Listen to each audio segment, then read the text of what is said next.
Welcome po sa GTEC TV mga kalods. Ang ating presyo ngayon ay update natin ang presyo ng ating jalousie window.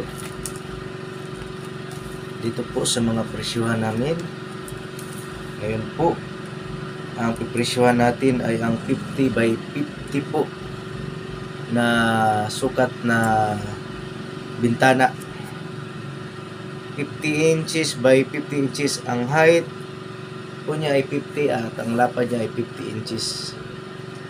Nasa 14 blades po yon mga kalods, medyo malaki-laki na bintana. Sa isang bintana po, dalawang seat po. Ipresyohan natin ngayon ang gamit na glass natin na tinted, clear, reflective at saka ang frame po natin ay tatlong klase po. May ordinary frame, may light duty Jello Plus frame at heavy duty Jello Plus frame at iba-ibang klase ng glass po. Ngayon mga kalods, ang 14 blades po ay nasa 50 inches po yan ang height, tapos ang lapad po ay 50 inches rin po. Bali sa isang bintana po ay nasa 28 pieces po na glass blade, kasi 14 blades po yun ng isang set. Bali sa isang bintana, dalawang set po yan. Pwede rin yan may hamba, pwede rin yan without hamba. Ang jalousie window po ay pwede nating i-series po.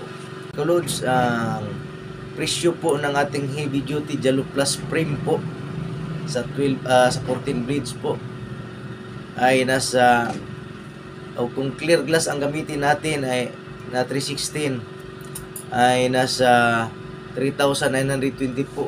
Dalawang set na po yan sa isang bintana po.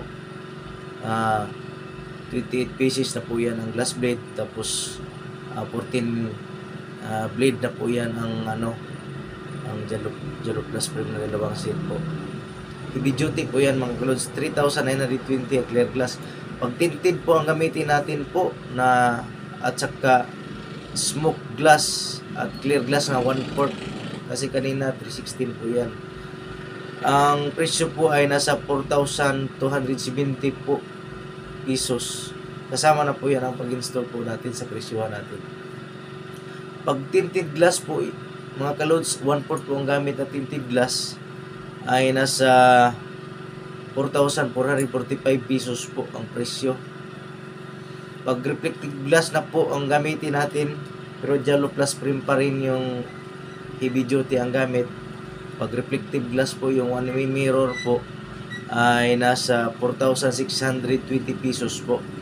Dito na naman tayo sa light duty po Jello Plus frame. Jello Plus frame siya, pero mas mababa ang kalidad niya konti kaysa heavy duty. Pag ang gamit natin ay clear glass po ay nasa 3,640 po. Clear glass 316 po, hindi siya abot ng 1/4.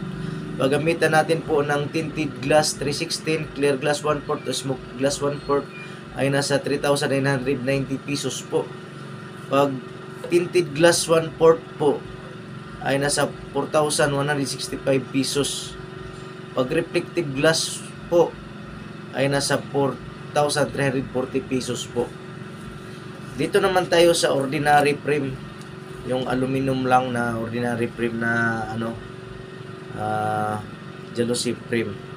Pag ordinary frame po na 14 blades ay kapag 316 clear glass ay nasa 3,360 pesos po ang presyo. Pag gamitan natin ng tinted 316, clear 1/4 at smoke glass 1/4 ay nasa 3,710 pesos po. Mas mababa siya kaysa Jello Plus kasi ordinary frame lang po ito. Pag tinted glass 1/4 po ay nasa 3,885 pesos po. Pag reflective glass 1/4 po ay nasa 4,060 pesos po. Yan lang muna ang ating i-update mga kalods. Ang 14 blades na 50 by 50 inches po ang lapad na height ng ating Jello Plus, ating jalousie window.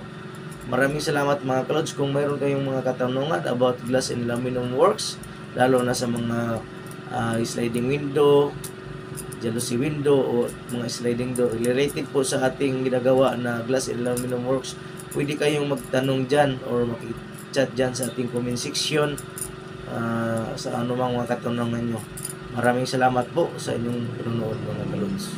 God bless everyone.